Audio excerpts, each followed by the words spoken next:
Good morning students, నేను మీ హైమా టీచర్ని. మనం ఇప్పుడు 10th క్లాస్ మ్యాథమెటిక్స్ లో tangents and secants to a circle అనేటువంటి చాప్టర్ చేస్తున్నాం. Exercise number 9.2, page number 236 and question number 4. A triangle ABC is drawn to circumscribe a circle of radius 3 cm such that the segments BD and DC into which BC is divided by the point of contact D are of length 9 cm and 3 cm respectively. Find AB and AC. ముందు question అర్థం చేసుకుందాం. ఇక్కడ ఒక triangle ABC అనేది ఇచ్చున్నారు. అది 3 centimetres radius కలిగినటువంటి ఒక సర్కిల్ ని సర్కంస్క్రైబ్ చేస్తున్నది. అంటే ఇక్కడ ఓ సెంటర్ గా ఉండేటువంటి 3 సెంటీమీటర్స్ వ్యాసార్థం కలిగిన ఒక సర్కిల్ ఉంది.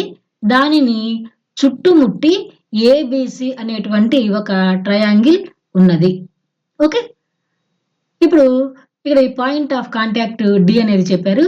ఈ డి దగ్గర ఈ బిడి లెంగ్త్ 9 సెంటీమీటర్స్ అని, డిసి లెంగ్త్ 3 సెంటీమీటర్స్ అని ఇచ్చారు. మనం find AB and AC. AB length కనుక్కోవాలి, అలానే ఏసి లెంగ్త్ కూడా కనుక్కోవాలి. ఓకేనా? ఇప్పుడు చూడండి, centre of the circle O కదా. Triangle ABC is circumscribing the circle. అంటే ఈ సర్కిల్ ని చుట్టుముట్టి ఏబిసి అనేటువంటి ట్రయాంగిల్ ఉంది. Okay, radii is equal to OD లేదా ఓఈ 3 సెంటీమీటర్స్. రేడియస్లు చూడండి, ఓఈ అనేది ఒక రేడియస్, ఓడి అనేది ఇంకో రేడియస్, ఏదైనా కానీ 3 సెంటీమీటర్స్ అనమాట. Points of contact, A points దగ్గర ఇవి రెండు టచ్ అవుతున్నాయి చూడండి. డి అనేది ఒకటి, ఈ అనేది ఒకటి, అండ్ ఎఫ్ అనేది మరొకటి. కాబట్టి పాయింట్స్ ఆఫ్ కాంటాక్ట్ అనేది డిఈఎఫ్. ఇక్కడ ఈ ఏబిసి 3 సైడ్స్ నుంచి కూడా మనం సర్కిల్ కి టాంజెంట్స్ గీసామన్నమాట. మరి టాంజెంట్స్ కి సంబంధించిన ధర్మం ఏంటి? ఔటర్ పాయింట్ నుండి ఏదైనా సర్కిల్ కి గీచినటువంటి 2 టాంజెంట్స్ ఒకే లెంగ్త్ కలిగి ఉంటాయి. ఆ సెంటెన్స్ ఇక్కడ మనం తీసుకుంటాం. The lengths of tangents drawn from an external point to a circle are equal. అంటే బి దగ్గర నుంచి స్టార్ట్ చేసుకుంటే బిడి లెంగ్త్ ఎంత ఉంటే బిఎఫ్ లెంగ్త్ కూడా అంతే ఉంటుంది. అది ఎంత? 9 సెంటీమీటర్స్ అని చెప్పి ఇచ్చారు. అలానే సి నుంచి చూస్తే CD is equal to CE, అది 3 సెంటీమీటర్స్ అని చెప్పి ఇచ్చున్నారు. ఇక మనకి తెలియంది ఏంటి? ఏ దగ్గర నుంచి అనమాట. అంటే ఏఎఫ్ లెంగ్త్ అలానే ఏఈ లెంగ్త్ ఇవి రెండు కూడా ఈక్వల్ గానే ఉండాలి. దాన్ని మనం ఎక్స్ సెంటీమీటర్స్ అని చెప్పి అనుకుందాం. ఇప్పుడు angle D is equal to angle E is equal to 90 degrees. ఎందుకని? ఇక్కడ చూడండి, యాంగిల్ డి అనేది యాంగిల్ ఈ అనేది ఎందువల్ల అంటారా? Radius is perpendicular to tangent. అంటే ఇది రేడియస్, ఇది టాంజెంట్. కాబట్టి ఈ రెండింటి మధ్య యాంగిల్ ఎంత ఉంటుంది? 90 degrees ఉంటుంది. And OD is equal to OE is equal to CD is equal to CE is equal to 3 centimeters. చూడండి, OD 3 centimeters, DC 3 centimeters, CE 3 centimeters, EO కూడా 3 centimeters. అన్ని 3 centimeters ఉన్నాయి. ఒక రైట్ యాంగిల్ ఉంది. కాబట్టి ఈ ఫిగరు ఒక స్క్వేర్ అవుతుంది. Therefore ODCE is a square. Square అంటే ఏంటి? 4 యాంగిల్స్ కూడా ఖచ్చితంగా 90 degrees ఉంటాయి. కాబట్టి యాంగిల్ సి కూడా 90 degrees. అంటే ఇప్పుడు మనం తీసుకున్నటువంటి ABC triangle low angle C value ఎంత వచ్చింది? 90 degrees వచ్చింది. కాబట్టి ఇది ఒక రైట్ యాంగిల్ ట్రయాంగిల్ అనమాట. వెంటనే రైట్ యాంగిల్ ట్రయాంగిల్ లో పైథాగరస్ థీరం తీసుకుందాం. పైథాగరస్ థీరం ఏంటి?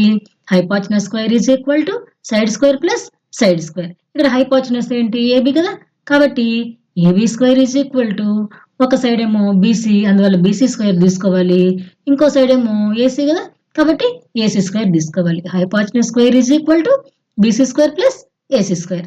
దెన్ ఏబి లెంగ్త్ ఒక్కసారి ఇక్కడ చూడండి. ఏబి అంటే 9 plus x or x plus 9 అనమాట. So x plus 9 whole square is equal to BC. BC చూడండి, 9 plus 3, so 9 plus 3 whole square plus AC. AC చూడండి, x plus 3, so x plus 3 whole square. ఇది ఈ step జాగ్రత్తగా వేసుకోండి. AB square is equal to BC square plus AC square. వాటి values substitute చేసుకున్నాం. ఇది A plus B whole square రూపంలో ఉంది. ఇక్కడ కూడా x+3 అనేది a+b² రూపంలో ఉంది.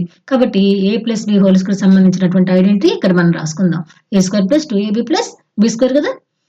ఇప్పుడు x+9 లో x ని a అనుకుందాం, 9 ని b అనుకుందాం. అప్పుడు a² అంటే x² plus 2ab 2 into x into 9 అంటే 18x ప్లస్ b² అంటే 9² అంటే 9² అంటే 81. దట్ ఈస్ ఈక్వల్ టు 9 + 3 అంటే 12 కదా. 12² అంటే 12 సార్ 144 ప్లస్ ఇక్కడ x+3 x ని a అనుకుందాం, 3 ని b అనుకుందాం. a² అంటే x² అలానే 2ab 2 into x into 3 అంటే 6x అన్నమాట. ప్లస్ b² అంటే 3² 3 3 సార్ 9.